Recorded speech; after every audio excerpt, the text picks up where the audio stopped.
저는 머리가 안 좋습니다. 그래서 제일 쉬운 걸 선택한 거예요. 앞으로 진보할 지역이랑 상급지를 찾을 수 있습니다. 물건을 어떻게 찾는지 말씀을 드리려고 하는 거예요.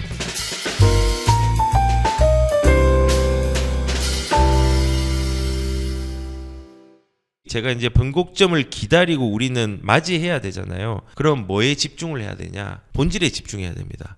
방금 말한 이제 요런 그 타이밍적인 부분들이 있죠. 금리라든지 규제라든지 이거는 타이밍을 맞추는 기술입니다. 이거는 본질에 입각한 기술입니다. 얼마 전에 2040 서울시 도시기본계획 이제 확정이 되어 가지고 여기에 대한 보고서가 나왔습니다. 그래서 이 보고서를 서울시의 도시계획 포털에 이렇게 들어가 보면은 이제 주요 도시계획에서 2040 서울 도시기본계획 이게 나와 있습니다. 이 보고서 한번 보십시오. 그러면은 시장의 방향성, 서울시의 방향성들을 볼 수 있을 겁니다. 이게 본질입니다, 사실은. 그러면은 이 본질을 이제 어떻게 이제 생각을 해야 되느냐? 이걸 이용을 할 수 있어야 돼요. 어떻게 이용하느냐? 이 2040에서 나왔던 멘트들을 고민을 하시면서 가야 돼요. 2030에 나오는 내용은 뭐냐면 이런 거예요. 서울의 일자리를 찍어줬습니다. 3개의 일자리가 있죠. 한양, 도성, 강남, 영등포, 여의도. 여기는 상업지역입니다. 그리고 용산도 찍어줬습니다. 그래서 3개의 중심지 7개 광역 중심이 있습니다. 마곡, 상암, 수색, 가산, 대림, 용산, 잠실, 청량리, 왕십리, 창계, 상동, 그리고 한양, 도성, 강남, 여의도, 영등포. 요 지역과 연결되는 특히 3구 3개의 중심지와 연결되는 지역들을 주목을 해야 됩니다. 그런데 이제 여기가 일자리 때문인데 일자리를 담는 그릇을 찾는 거예요. 상업지역이 큰 데를 찾는 건데 이게 왜 중요하냐? 우리가 먹고 살고 할 수 있는 부분들을 연결시켜주는 지역이거든요. 그러면은 이런 게 그냥 단순하게 공간으로만 나와 있는데 이 공간 중에서 개별적으로 또 우리가 주목해야 되는 내용들이 있었습니다. 뭐냐면은 주거지역의 35층까지 층수 제한한 거를 이번에 완화를 했잖아요. 이거 첫 번째 주목을 해야 됩니다. 이제 제가 물건을 어떻게 찾는지 말씀을 드리려고 하는 거예요. 이렇게 이제 주거 지역으로 이제 35층 층수 제한 완화가 있었잖아요. 이거 주목해야 되고 두 번째로 주목해야 하는 거는 지상철 가용 공간에 대한 개발입니다. 이렇게 하면은 여기 지금 보이시면은 지상철 경의선이라든지 경부선이라든지 중앙선, 경충선 이런 부분들이 나오죠. 이런 부분들을 복합화시키겠다는 겁니다. 시간은 걸리겠지만은 그 이슈가 가격을 움직일 수 있거든요. 그리고 세 번째 주목해야 하는 건 4대 지천입니다. 한강하고 이런 지역들을 교집합들을 봐야 됩니다. 그리고 그런 지역에서 정비사업이나 리모델링이 어디가 일어나는지를 찾으면은 앞으로 진보할 지역이랑 앞으로의 상급지를 찾을 수 있습니다. 이런데 용적률이라든지 낮은 거라든지 정비사업들의 속도에 따라서 내 재정에 맞게 선택적으로 들어가면 되는 겁니다. 요거를 뭘 같이 봐야 되냐? 생활권 계획. 이 생활권 계획들을 동시에 같이 봐야 돼요. 생활권 계획들은 이것도 이제 아까 도시기본 계획 일부 나와 있지만은 이거 페이지가 엄청납니다. 근데 이번에 나온 것들을 보면은 요렇게 이제 도면으로 표현을 했는데 요거 5개를 주목하고 결합을 해야 됩니다. 왜 생활권 계획이 중요하냐면요. 생활권 계획은 앞으로 진보할 지역을 알려주거든요. 진보할 지역은 동부권과 서남권의 상업지역 물량들을 굉장히 많이 늘리겠다라고 얘기를 했어요. 안배를 하겠다고.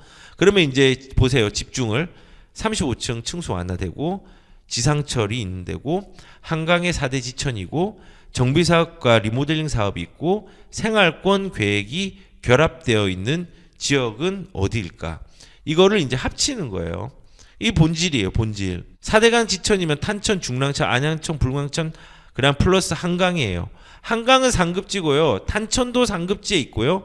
나머지 중랑천, 안양천, 불광천은 이거는 진보하는 지역입니다. 근데 여기에서 동부권하고 서남권, 서부권에 집중을 한다고 했으면 중랑천, 안양천, 불광천 이거는 동북권 그 다음에 안양천은 서남권, 불광천은 서북권이잖아요. 여기에서 이런 지상철이 가는데 그 다음에 정비사업 30년 이상의 아파트가 밀집된데 그 다음에 이런 생활권 계획에서 동부권, 서부권 요런 거를 타이밍을 보는 거예요. 물량과 하락과 상승에 대한 부분들 그리고 내 재정과 주택수와 생애 주기를 보면서 본질에 집중을 하는 거예요. 지금 제가 왜 이 얘기를 하냐면 2040이 얼마 전에 확정이 되어서 고시가 났고 그리고 지금 가격들이 많이 떨어진 타이밍이 결합하기에 되게 좋은 지역이 있어서 그런 겁니다. 그래서 이렇게 하면은 제가 이제 뽑아놓은 게 있거든요. 제가 이제 이거는 보여드리진 않겠습니다. 이렇게 해서 하면은 이렇게 물건들이 그냥 아예 나와요. 제가 지금 여기는 일부러 가렸습니다. 천별로 나오고 하천별로 나올 수 있고 이 지천들도 다 나왔습니다. 그다음 사업 속도 얘기하고 철도 노선, 주요 노선에 있는 어떤 부분 그리고 지하화에 대한 부분들 이런 것들을 이제 필터링 해버리면은 이제 중복되는 부분들이 나오는 거죠, 사실은. 이렇게. 그러면서 이제 호재들하고 연결시키면은 좋은 이제 물건들이 나오는 거죠. 그럼 마찬가지로 정비 사업이나 이런 부분들도 이런 뭐 이건 리모델링입니다만은 이 서울이라든지 저는 정리를 다 해놨습니다. 이런 것들을 정리해가지고 2040에 맞는 것들을 찾아가고 이 절차들을 바라보는 거예요. 이런 기본 계획에서 지금 어디까지 갔는지를 다 확인을 해보는 거예요. 그러면은 우리가 물건을 찾을 수 있어요. 이제 이런 데서 이제 용적률이라든지 건폐율이라든지 이런 호재를 다 따져보는 거예요. 그리고 서울도 이제 정비 사업들이 이렇게 다 나옵니다. 다 찾아볼 수 있습니다. 그래서 좋은 물건들을 뽑는 겁니다. 제가 이제 이 얘기를 하는 게 이게 본질입니다. 이 본질에 집중을 해야 됩니다. 일자리에 쉽게 갈 수 있는데 서울 같은 경우는 방금 말한 것처럼 4대 지천이나 대상 노선 중에서 가용 공간이라든지 35층 완의 정비 사업이라든지 생활권 계획에 포함돼서 진보하는 물건이나 아니면은 내가 돈의 여력이 있으면 아예 수요층이 두꺼운 한강변에 있는 데로 가거나 재건축으로 가거나 이렇게 이제 선택을 하는 걸 타이밍과 내 형편에 맞춰서 가는 겁니다. 이게 본질입니다. 아 그러면 수도권은 어떻게 해야 되냐? 수도권은 이거랑 조금 차이가 있죠. 그 수도권 같은 경우는 뭐 GTX A, B, C 노선, 그 다음에 그 뭐 월판선, 또 신안산선 이런 것들이 지금 여의도랑 이런 데를 다 지나가죠. 예를 들어서 월판선 같은 경우는 구송도, 신송도 말고요. 구송도 거기에서 판교까지 그냥 우리가 일반적인 대중교통을 이용하면 2시간 반 걸립니다. 그런데 이제 월판선이 이제 완성이 되면은 판교까지 30분밖에 안 걸립니다. 시간을 절약하죠. 그러면서 일자리랑 연결이 되잖아요. 예, 이런 건 좋은 겁니다. 신분당선, 분당선 이것도 되게 좋은 노선이죠. 그래서 이게 이제 신분당선, 분당선, 신안산선, 그 다음에 GTX A, B, C 노선 이런 부분이 월판선 이런 게 좋은 게 다 일자리랑 연결이 되는 거거든요. 그래 경기도나 인천 같은 경우는 서울의 일자리랑 얼마나 연결이 잘 되는지를 봐야 돼요. 정말 그런 걸 잘 봐야 됩니다. 지금 기존에 있는 노선 중에서 경기도 노선 중에 제일 좋은 거는 이제 신분당선이 있는 데가 제일 좋죠. 그 다음에 이제 분당선이고 그리고 앞으로 좋아질 노선은 이제 GTX A 노선이 제일 좋겠죠. 예. 그래서 뭐 이런 식으로 일자리랑 연결되는 본질을 집중을 하셔야 됩니다. 그래서 이 시기 가격들이 디스카운트 되는 이 시기를 활용을 하는 겁니다. 그리고 이 활용하는 시기 중에서 내 형편에 맞는 강남을 찾는 겁니다. 이게 부동산 투자입니다. 그리고 저는 머리가 안 좋습니다. 그래서 뭐 다른 거 뭐 엄청나게 뭐 많은 것들 기술을 쓸 수가 없기 때문에 제일 쉬운 걸 선택한 거예요. 아파트. 아파트가 제일 쉽습니다. 왜냐하면 수요층이 많기 때문에 그렇습니다. 수요층이. 그래서 우선은 제가 뭐 여러 가지 얘기를 했는데 이러면 지금은 본질에 집중을 해야 되는 거고 그리고 제가 좀 부탁을 드리고 싶습니다. 너무 마음이 안타까운 분들이 많아서 제가 좀 얘기를 드리고 싶은데 우리가 절대 집중하면 안 되는 것들이 있습니다. 방금 본질에 집중을 해야 하는데 이런 거에 집중하시면은 큰일 납니다. 지난해 전국 집값 2003년 이래의 최대 하락, 금리 인상 충격 여파 2023년 1월 16일 어제 신문입니다. 이런 거에 집중하지 마십시오. 맞습니다. 통계적으로는 맞습니다. 그런데 우리가 생각을 해보면요.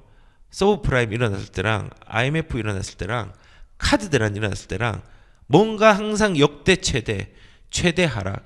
2003년이 왜 최대 하락이에요? 이래니까 이때가 그 카드 대란이 일어났을 때잖아요. 금리 인상 충격 여파. 금리 인상이 사이드입니다. 지금은 좀 강력하게 왔지만은 전국 집값은 금리 인상의 충격보다 더 중요한 거는 정책의 실패로 일어난 부작용의 충격이 더 큰 겁니다. 거기에 플러스 대내외적인 충격들이 금리로 몰려와서 결합이 된 거지 금리 자체만으로 완벽하게 충격을 줄 수 없습니다. 지금 금리 충격이 있는데 완전히 시장의 거래를 막아버리니까는 더 큰 충격이 있는 거죠, 사실은. 이런 거를 집중하시면 안 됩니다. 전세값 추락, 강남도 못 피해. 입주 물량 몰린 곳 반토막.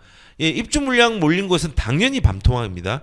그거는 원칙이에요. 입주 물량이 있는 데는 우리가 매수의 기회로 활용을 하거나 전세를 싸게 하는 걸로 활용을 하는 거예요. 이주 수요가 있다. 그럼 이주 수요가 있으면은 전세값을 높일 수 있고 내가 매도 타이밍으로서 활용을 하는 거예요. 입주가 할 때는 매수 타이밍으로 활용을 하고. 왜냐하면 물량이 많아지면 가격이 떨어질 수 있잖아요. 강남도 전세값 못 피해. 못 피할 수 있죠. 예전에 강남이 타워팰리스가 반값이 된 적이 있습니다. 34억짜리가 17억이 된 적이 있습니다.